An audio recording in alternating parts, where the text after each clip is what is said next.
Bonjour à toutes et tous, ravi de vous voir aussi nombreux aujourd'hui, ravi également de reconnaître bon nombre de visages familiers, dont certains qui sont venus de très loin. Surveiller les populations d'oiseaux, pourquoi et comment? Voilà une question qui va pouvoir nous servir de fil directeur tout au long de ce colloque. Alors comment est-ce que je fais pour passer les diapos par contre? Ici, ok, très bien, merci. On peut partir d'un constat de départ qui est assez paradoxal. C'est que finalement, on n'a jamais eu autant de connaissances sur les oiseaux et sur la biodiversité d'une manière générale. Il y a un foisonnement de publications scientifiques. Il y a l'IPBES qui nous a publié un grand nombre de rapports au niveau international pour les décideurs. Chaque année, la France publie son rapport environnemental. L'Observatoire national de la biodiversité nous met à disposition un peu plus d'une centaine d'indicateurs. Et pourtant, à chaque fois qu'on va se poser une question sur une espèce ou sur un habitat, on va très rapidement se heurter à des lacunes de connaissances. Alors c'est particulièrement flagrant pour le cas des pollinisateurs, par exemple. Tout le monde sait qu'on a une grande question sur le déclin des pollinisateurs. Tout le monde sait qu'il y a un certain nombre de pressions qui ont été caractérisées sur ces espèces. Mais à chaque fois qu'on se demande quelles sont les espèces qui déclinent, qui augmentent, de combien, quand, où, comment, eh bien, on a beaucoup de mal à apporter de la donnée quantitative. Pour les oiseaux, heureusement, on a des séquences temporelles qui sont en général beaucoup plus longues. Donc, les fous de bassin de la population des 7 îles sont comptés de manière précise depuis les années 50. Mais quand même, dès qu'on va se poser des questions comme combien est-ce qu'il y a de bruyants jaunes en France ou comment se portent les populations de Dichnum criard, ça devient beaucoup plus compliqué d'apporter des réponses précises. Un deuxième constat, et qui n'est pas des moindres, c'est que la façon dont ces données de surveillance sont utilisées est en train de changer de manière radicale. Les chiffres n'ont jamais joué un rôle aussi central dans les débats publics. Je pense évidemment aux questions de pratiques agricoles et liens avec la biodiversité, qui ont été ces derniers mois, je pense que vous l'avez tous constaté, le théâtre d'un véritable combat entre indicateurs économiques, indicateurs sur le déclin des populations d'oiseaux, des indicateurs démographiques même, avec les questions du renouvellement des jeunes agriculteurs. Je pense aussi aux questions de grands prédateurs, que de discussions sur combien est-ce qu'il y a de loups en France, ce qui nous montre quand même que même lorsqu'on a des chiffres étayés, ces chiffres sont constamment remis sur le devant de la scène, constamment questionnés. Donc aujourd'hui, produire de l'information environnementale de qualité, fiable, actualisée, c'est plus une option, c'est devenu une nécessité, réellement. Vous avez vu à quel point la surveillance du climat a considérablement changé la face du monde ces dernières années. Donc il faut qu'il en soit de même pour la surveillance de la biodiversité. D'ailleurs, la surveillance des populations d'oiseaux, elle revêt une telle importance désormais que c'est tout simplement une obligation réglementaire. La France doit, tous les 6 ans, rendre des comptes auprès de la Commission européenne sur l'état de ces populations d'oiseaux. Ça s'appelle le rapportage au titre de la directive oiseaux, et on y reviendra tout à l'heure. Donc cette surveillance des populations d'oiseaux, elle est ancrée dans un certain nombre de stratégies. Stratégie européenne, stratégie nationale, stratégie régionale pour la biodiversité, stratégie nationale pour les aires protégées. Mathieu nous parlera tout à l'heure de la gestion adaptative qui se fonde totalement également sur ce principe de surveillance. Et dans le paysage, il y a un nouvel élément, une grosse brique qui n'est pas des moindres, c'est le règlement européen sur la restauration de la nature. Alors ce règlement est particulièrement intéressant parce qu'il nous engage à restaurer nos écosystèmes, mais aussi parce qu'il s'appuie sur un certain nombre d'indicateurs quantitatifs. Et donc, par exemple, on doit suivre un indice des populations d'oiseaux communs. Et cet indice, il y a des objectifs chiffrés, doit croître dans les milieux agricoles et dans les milieux forestiers. Au niveau français, on va se baser sur le stock, le suivi temporel des oiseaux communs, pour rendre compte de cet indice. Donc la prochaine fois que vous faites un carré stock, pensez que vous contribuez à évaluer les politiques environnementales européennes, et vous allez voir, ça donne une autre saveur à votre carré stock. Alors revenons un peu sur cette notion de surveillance. C'est un mot qui peut surprendre au premier abord, mais il a une définition qui est quand même bien précise, celle du suivi répété dans le temps qui permet de repérer des changements. On peut évidemment faire le parallèle avec la surveillance médicale. Tout au long de votre vie, vous allez passer des examens médicaux qui vont vous permettre de dire si vous êtes en bonne santé ou pas et de suivre l'évolution de votre état de santé. Donc, pour la biodiversité, c'est exactement la même chose. On a besoin de thermomètres. Ces thermomètres sont des indicateurs. La biodiversité est soumise à un certain nombre de pressions. On a des réponses qu'on peut y apporter. Et donc, on a besoin d'un panel d'indicateurs pour suivre l'état de la biodiversité. Cette surveillance de la biodiversité, soit dit en passant, elle est pas du tout nouvelle, hein. Ça fait plusieurs milliers d'années qu'on surveille la biodiversité d'une façon ou d'une autre. Là, je vous ai mis un exemple de l'Égypte antique, qui est le nilomètre. Le nilomètre, c'était un instrument qui permettait de mesurer le niveau du Nil, comme son nom l'indique. Et du niveau du Nil dépendait la croissance des végétaux. De la croissance des végétaux dépendait la production agricole, et de la production agricole dépendait la totalité de l'activité économique du pays. Donc, de cette mesure du Nil, on ajustait le taux d'imposition à l'époque. Alors nous, dans le cadre de notre surveillance des populations d'oiseaux, je vous assure que notre objectif n'est pas de caler votre taux d'imposition sur les populations d'alouettes des champs, mais je pense que c'est quand même assez intéressant parce que ça nous montre qu'en surveillant les populations d'oiseaux, on surveille bien plus que ça en réalité. On surveille aussi une partie de la santé de nos sociétés humaines. C'est pour ces raisons qu'on a mis en place un grand programme de surveillance de la biodiversité terrestre, qu'on coordonne à l'OFB, mais qui s'appuie évidemment sur un très grand réseau de partenaires et sur de nombreux dispositifs de suivi. Donc ce programme de surveillance est cadré par un schéma directeur, qui est paru au bulletin officiel début 2024, et regroupe 130 dispositifs, 50 actions R&D, qui doivent servir de socle à la surveillance de la biodiversité au niveau national. Donc l'objectif, là, c'est vraiment de se doter d'une vision à long terme. On a besoin de suivi sur le long terme. Donc pérenniser ces dispositifs, les consolider, les ancrer dans le temps. Petit zoom sur les oiseaux, on est quand même là pour ça. Alors la surveillance des oiseaux a une longueur d'avance sur celle d'autres groupes taxonomiques. Je pense que c'est quand même nettement lié au fait qu'on a une forte communauté. Il y a 50 000 ornithos au sens large en France. Au niveau international, on peut également s'appuyer sur nos amis du Royaume-Uni, qui sont pas moins de 3 millions. Et tout ça, ça a permis de structurer des communautés depuis bien longtemps. Je vous ai mis ici un certain nombre de dates qui me semblent avoir marqué l'histoire de l'ornithologie française. Donc ça fait 100 ans qu'on bague des oiseaux. Ça fait 46 ans qu'on protège nos oiseaux migrateurs. Ça fait 36 ans qu'on fait du stock. Tout ça, ça nous permet d'avoir des séries temporelles longues qui donnent bien envie à d'autres taxons. Donc si vous pratiquez l'herpétologie, par exemple, vous savez peut-être que Pop Amphibien, Pop Reptile, c'est des programmes qui sont tout jeunes et on aurait bien aimé avoir des séries de données sur 36 ans, comme c'est le cas pour les oiseaux. Donc on a des séries temporelles longues sur les oiseaux, gros avantage. Un autre gros avantage de suivre les populations d'oiseaux, c'est que les oiseaux sont partout. Ils sont présents dans tout type d'habitat, ils ont des régimes alimentaires variés, ils sont, alors je vais prendre des pincettes, mais relativement faciles à identifier et à détecter, en tout cas par rapport à d'autres groupes. Et donc, d'une manière générale, ce sont des bons indicateurs de l'état des écosystèmes, et ce sont des bonnes sentinelles des changements globaux, une bonne réponse au changement climatique. Donc, intérêt scientifique tout particulier également à suivre ces populations d'oiseaux. La surveillance, ça se passe évidemment bien dans les Outre-mer également. Les Outre-mer, c'est 98% des oiseaux endémiques de France, c'est 5% des budgets de surveillance. Donc, naturellement, au cours de ce colloque, on a tenu à donner une visibilité toute particulière aux acteurs des territoires ultramarins. Vous aurez plusieurs exposés qui porteront là-dessus. Mathis et Zoé vous parleront notamment du déploiement du stock en Outre-mer. On a également soutenu un certain nombre d'actions pour remédier à des lacunes de connaissances, notamment le recensement des oiseaux marins nicheurs dans les Antilles françaises. Maintenant, le comment. Comment suivre la biodiversité? Comment suivre les populations d'oiseaux, plus précisément? On peut, pour cela, s'appuyer sur un cadrage qui nous est donné par le monde de la recherche, qui est celui des EBV, ou variables essentielles de biodiversité, si vous préférez la French Touch. Et il y a un certain nombre de traits, un certain nombre de variables, qu'on va pouvoir suivre pour suivre l'état de santé global des écosystèmes.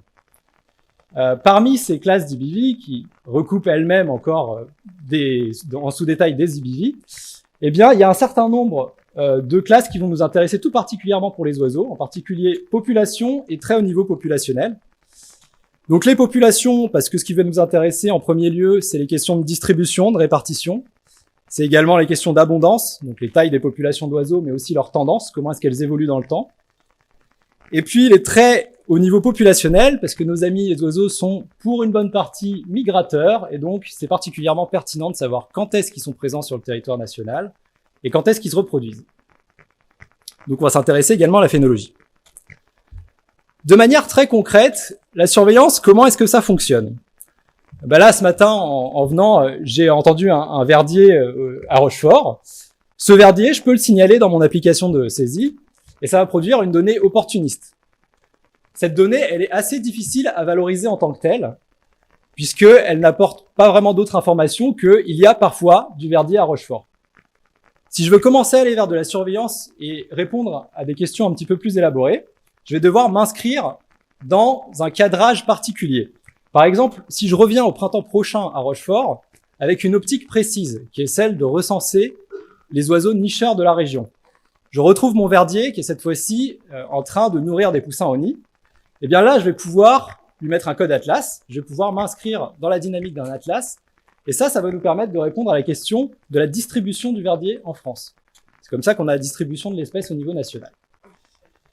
Si maintenant, je m'inscris dans un protocole encore plus cadré, par exemple époque, je vais faire un point d'écoute de 5 minutes, je vais géolocaliser mes différentes observations, et bien là, je vais pouvoir poser la question du combien. Combien est-ce qu'il y a de verdier? Et c'est grâce à ces résultats au niveau national qu'on a pu estimer qu'il y avait à peu près 900 000 couples de verdier en France. Et Jean vous en parlera tout à l'heure. Si maintenant je reviens d'année en année, je m'inscris encore dans le cadre d'un autre protocole, le stock. Mes points d'écoute sont répartis de la même façon d'année en année. Là, je vais pouvoir comparer ce qui se passe d'une année à l'autre et je vais pouvoir produire des tendances de population. Donc c'est ça, au niveau national, qui va nous permettre de nous dire que le verdier a perdu 50% de ses populations en l'espace de 18 ans. Tout ça, c'est de la surveillance. La surveillance, c'est donc une façon de cadrer les données pour pouvoir répondre à des questions qui nous intéressent. Et donc c'est vraiment au niveau des protocoles et de la collecte de données que ça se passe également. Cette surveillance, elle produit déjà un certain nombre de résultats très intéressants. Et on a remis, là, il y a quelques semaines, le rapportage au titre de la directive oiseaux à la Commission européenne. Donc ça a été un gros travail de synthèse de données sur les distributions des populations d'oiseaux, les tailles de population, les tendances, mais également un certain nombre d'informations sur les pressions et les mesures de gestion. Ça a été réalisé à l'aide d'un grand réseau de partenaires. Il y en a parmi vous dans la salle aujourd'hui, donc je tiens à remercier à nouveau chaleureusement tout le réseau de partenaires qui a été impliqué. Et je ne vais pas vous donner la totalité des résultats sur les 340 espèces. Vous pourrez retrouver les résultats sur le stand de l'OFB, mais également prochainement en ligne. Je vais quand même vous donner quelques grandes conclusions. Le plus remarquable peut-être, c'est que depuis qu'on conduit cette directive, ce rapportage au titre de la directive oiseaux, on a 6 espèces qui ont disparu en tant que nicheuses de France. On pense en premier lieu au trachyrieur, à la pigrèche à poitrine rose.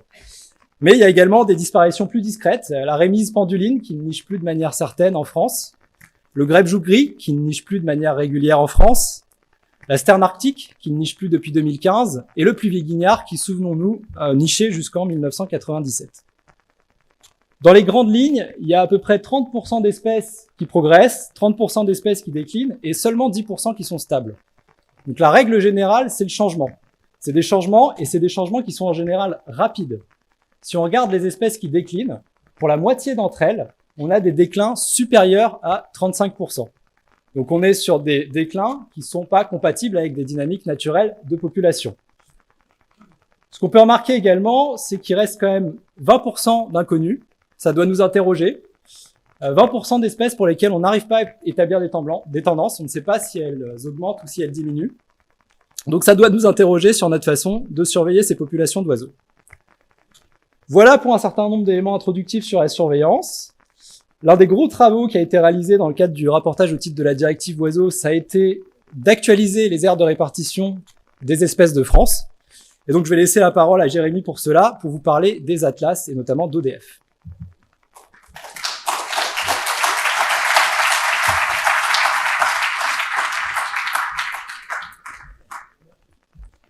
Merci Stanislas. Donc oui, je vais vous parler donc des atlas ornithologiques. Donc les atlas ornithologiques en France, c'est une longue tradition, donc on en a parlé en introduction. On peut voir ici donc les différentes éditions, dont la première a démarré dans les années 70. Mais les atlas, c'est aussi une histoire continentale, vu que dernièrement est sorti l'atlas européen des oiseaux nicheurs. C'est aussi une histoire régionale. On a quasiment aujourd'hui toutes nos régions en France qui ont, à un moment de leur histoire, sorti un atlas des oiseaux nicheurs régionaux. Et le petit dernier, donc, c'est l'atlas des oiseaux marins nicheurs des territoires français d'outre-mer, qui a été donc un gros travail de synthèse qui a été mené par mon collègue Sébastien Dalloyau.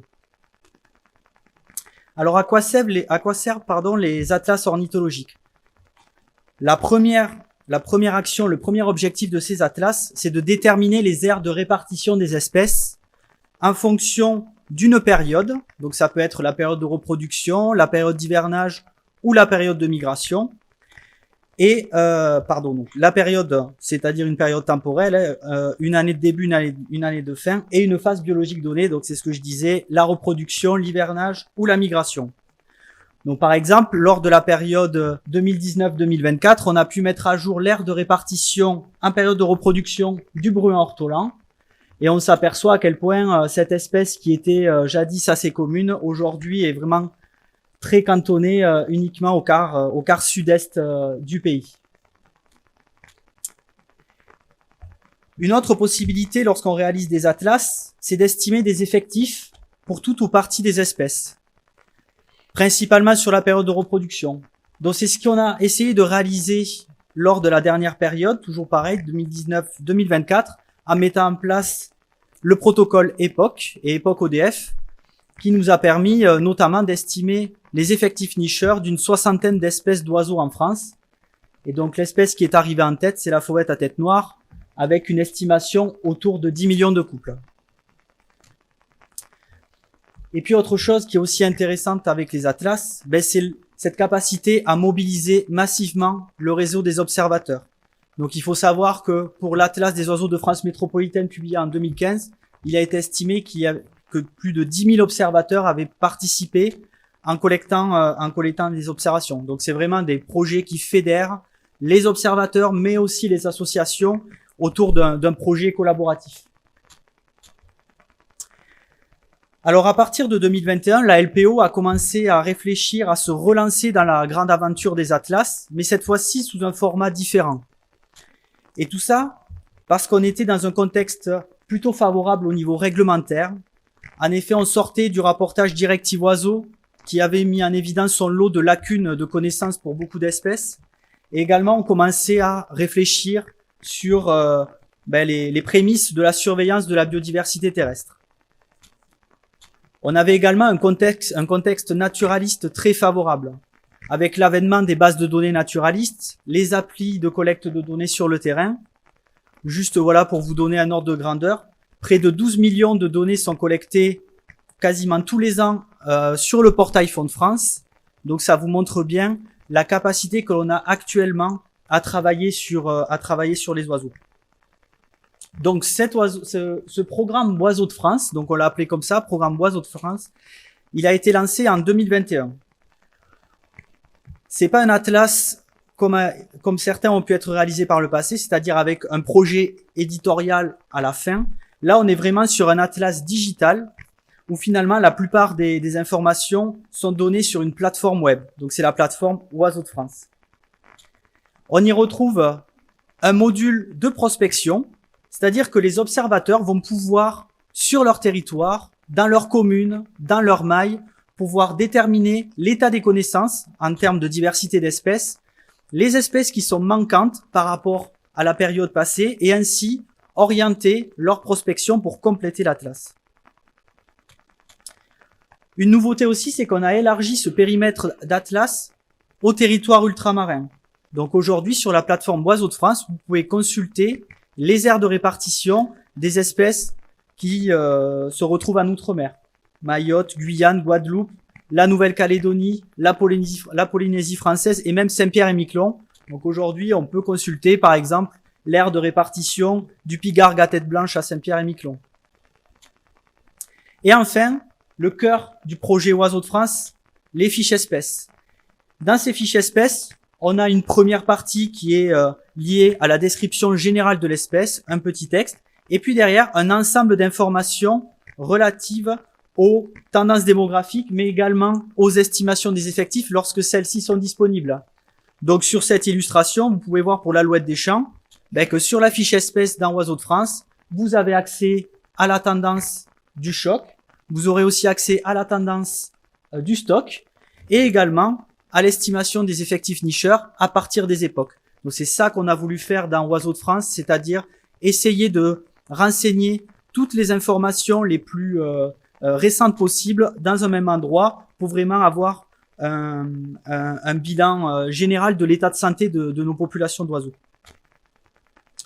Et ensuite, dernière chose aussi intéressante, c'est un module qui est cartographique, où vous allez pouvoir consulter les cartes de répartition des espèces de tous les atlas actuels et passés.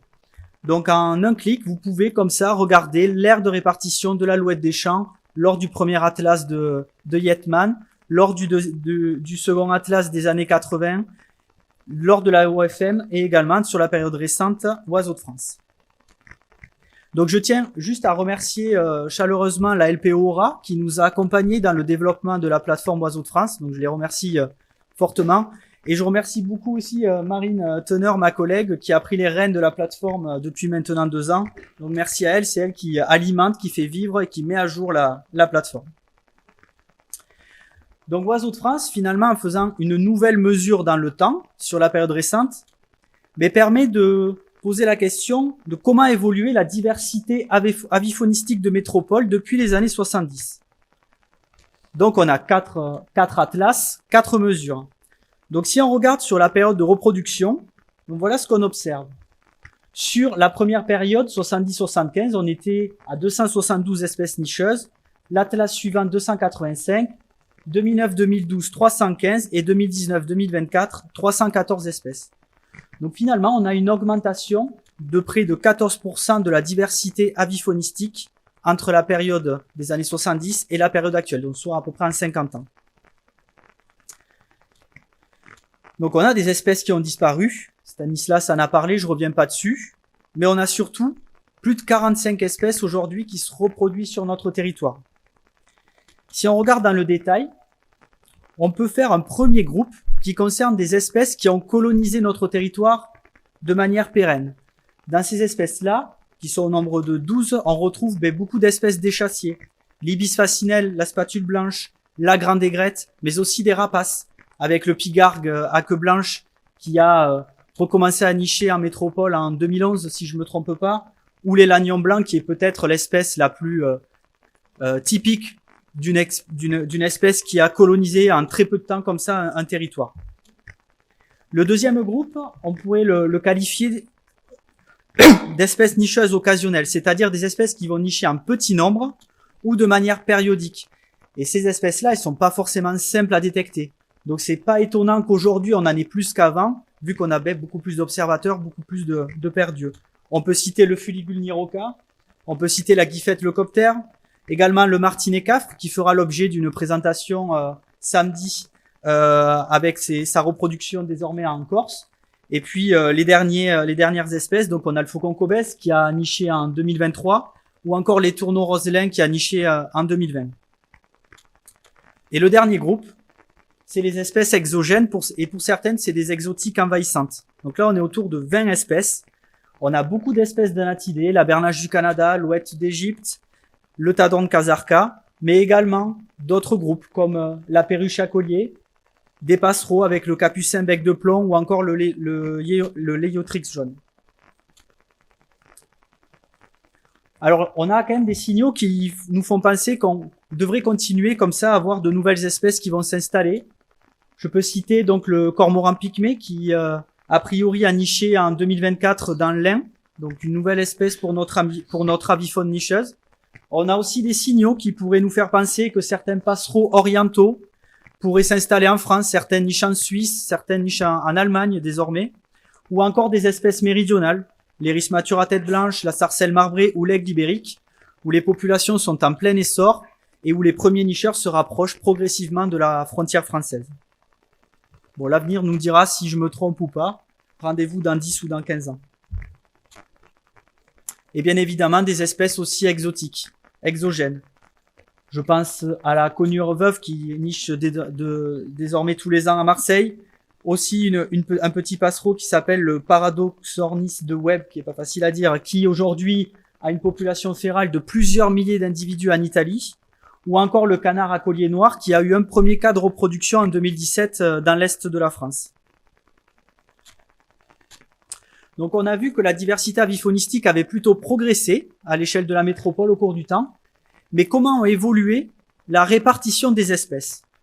Donc comme je le disais, 4 atlas, 4 mesures dans le temps. Donc on voit bien l'évolution sur cet exemple-là du râle déjeuner, par exemple. Pour comparer ces 4 périodes d'Atlas, on se heurte à des biais méthodologiques. Le premier, qui est tout simple, c'est le maillage.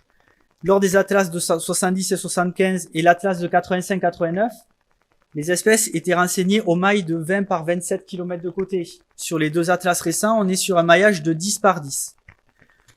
Comme on n'a pas accès aux données brutes pour les atlas précédents, on a dû dégrader en fait l'information des mailles 10-10 à l'échelle des mailles 20 par 27 pour pouvoir comparer, ce qui nous donne à la fin une base d'échantillonnage de 1100 mailles pour la métropole. L'autre problème est celui de contrôler la pression d'observation. Le premier atlas, il a été réalisé par quelques centaines d'ornithologues dans les années 70, qui était déjà un bel exploit. Aujourd'hui, on a des milliers d'observateurs qui renseignent toutes les semaines des données sur nos outils. Donc on est vraiment sur une pression d'observation qui est pas du tout comparable. Donc on a adapté la méthode qui a été développée dans le cadre de l'Atlas européen, qui lui aussi a été confronté en 2002 à comparer un atlas récent avec des outils modernes à un atlas beaucoup plus ancien, celui des années 80, contrôler la pression d'observation. Donc ce travail-là donc a été réalisé par ma collègue Anaïs Danon, que je remercie. Ce travail se divise en 5 étapes successives, relativement facile à comprendre pour les premières étapes. Tout simplement, les mailles où il n'y a pas d'espèces nicheuses, on les retire. C'est impossible. En France, il y a toujours des espèces nicheuses dans chaque maille du territoire. Deuxième étape, supprimer les mailles ayant une richesse spécifique faible lorsqu'on compare au reste des mailles du territoire. Donc, on enlève ce qu'on appelle ces outliers, donc ces valeurs extrêmes, on les enlève, on considère que c'est des mailles qui n'ont pas été bien prospectées. Troisième étape, pareil, on enlève les mailles où il y a très peu de codes atlas élevés par rapport à la moyenne globale des atlas. Pareil, si on a peu de nicheurs probables, peu de nicheurs certains, on peut considérer que la maille n'a pas été très bien prospectée. Quatrième étape, une étape qui change par rapport à la méthodologie de l'Atlas européen, qui utilisait une approche de modélisation. Nous, cette approche de modélisation n'a pas très bien marché à l'échelle de la métropole, c'est-à-dire modéliser la répartition des espèces en fonction de paramètres environnementaux, mais également de la latitude, de la longitude. Comparer les prédictions du modèle avec les valeurs observées. Nous, ça marchait pas très bien parce que finalement, le gradient environnemental est pas suffisamment diversifié à l'échelle de la France. Pas comme en Europe où on part de Gibraltar et on arrive au Cap Nord en Norvège. Donc nous, on a appliqué une méthode qui s'est basée sur la comparaison avec un cortège d'espèces très communes. Donc on a déterminé un cortège de 30 espèces communes qui sont réparties sur l'ensemble du territoire. Sur ces espèces communes, on retrouve des rapaces diurnes, une espèce de rapace nocturne qui était la chouette hulotte, des espèces d'oiseaux d'eau et des passereaux, des espèces apparentées, donc majoritaires dans notre cortège d'espèces européennes, donc 19 espèces. Et on a comparé la diversité observée, est-ce qu'elle se différenciait beaucoup de ces 30 espèces de cortège. Pour résumer, si dans une maille, la mésange charbonnière, la mésange bleue, le merle noir, la griffe musicienne et le canard colvert ne nichent pas, c'est que la maille n'est pas bien prospectée, donc elle n'est pas retenue dans l'analyse. Et donc, dernière étape, supprimer les mailles avec de grosses différences entre les périodes d'Atlas. Donc, si pour une maille, on a perdu plus de 25% de la diversité, on considère que ce n'est pas possible biologiquement et que c'est plutôt dû à une différence de pression d'observation importante entre les deux périodes. Donc à la fin, lorsqu'on prend les 4 atlas ensemble, sur les 1100 mailles du départ, on en retient 601. Lorsqu'on fait ce travail en enlevant le premier atlas et en se concentrant sur les 3 derniers, on arrive à 884 mailles. Donc on voit bien que la couverture du atlas de 85-89 était bien plus élevée. À l'échelle des espèces, sur ces 601 mailles, on va calculer un indice d'évolution de la répartition. Je vous passe la formule. Mais en gros, cet indice, il varie de moins 100 à plus 100. Moins 100 étant disparition de l'espèce, plus 100 colonisation et 0 stabilité. Donc si on prend quelques exemples, voici donc la buse variable, qui a finalement est restée plutôt stable dans le temps. La pie-grièche à tête rousse, qui elle a décliné avec un indice de moins 30 sur la période. Et une autre espèce assez caractéristique, le cygne tuberculé, qui lui a augmenté fortement, ça se voit très très bien sur les cartes.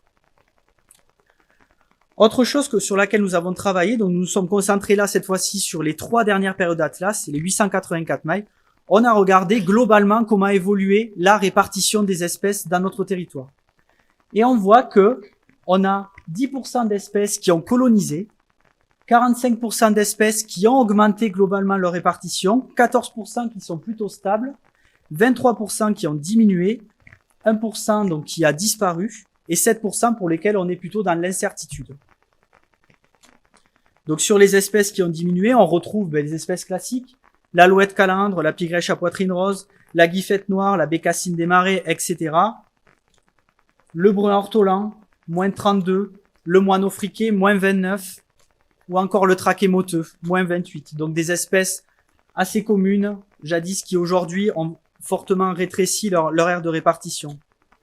Et de l'autre côté, on a des espèces qui, pour le coup, ont bien augmenté. Donc on retrouve nos échassiers, l'ibis, le héron garde-bœuf, des rapaces, le balbuzard pêcheur aussi, avec la colonisation de la population continentale française qui a beaucoup augmenté sa répartition. Et puis d'autres exemples, la gorge bleue à miroir, qui a bien augmenté, la fauvette mélanocéphale aussi, probablement en relation avec le changement climatique, ou encore le piquemar, qui a colonisé bon nombre de forêts de plaine en France. En conclusion, on peut dire que globalement, la diversité avifaunistique, elle s'est plutôt agrandie depuis le premier atlas de 70-75. On peut l'expliquer par l'installation d'espèces exogènes, mais aussi par la colonisation d'espèces autochtones, certaines avec des affinités plutôt méridionales, d'autres plutôt orientales. On observe aussi que finalement, une majorité d'espèces ont plutôt élargi leur aire de répartition, ce qui est plutôt une bonne nouvelle. Et tout ceci nous montre que toute l'efficacité finalement de l'arsenal réglementaire en France et en Europe.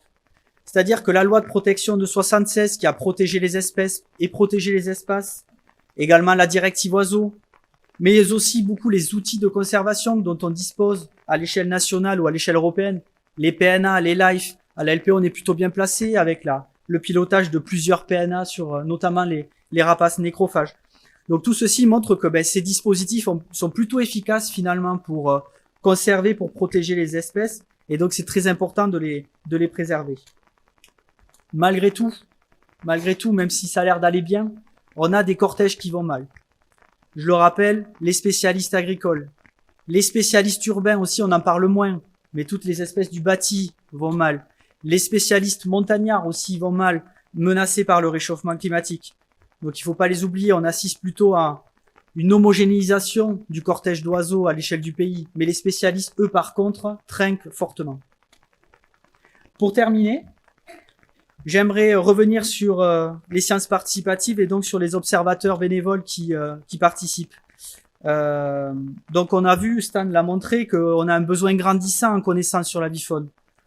On a aussi besoin grandissant de dispositifs de plus en plus rigoureux parce qu'on doit répondre à des questions de plus en plus compliquées, de plus en plus pointues. Et donc on a besoin de pérenniser tous ces dispositifs. Et donc au nom de la LPO, j'aimerais vous faire un grand merci à tous les observateurs volontaires et à toutes les structures en local qui coordonnent toutes ces enquêtes et qui font qu'aujourd'hui, on connaît de mieux en mieux l'état de santé de nos populations d'oiseaux. Merci.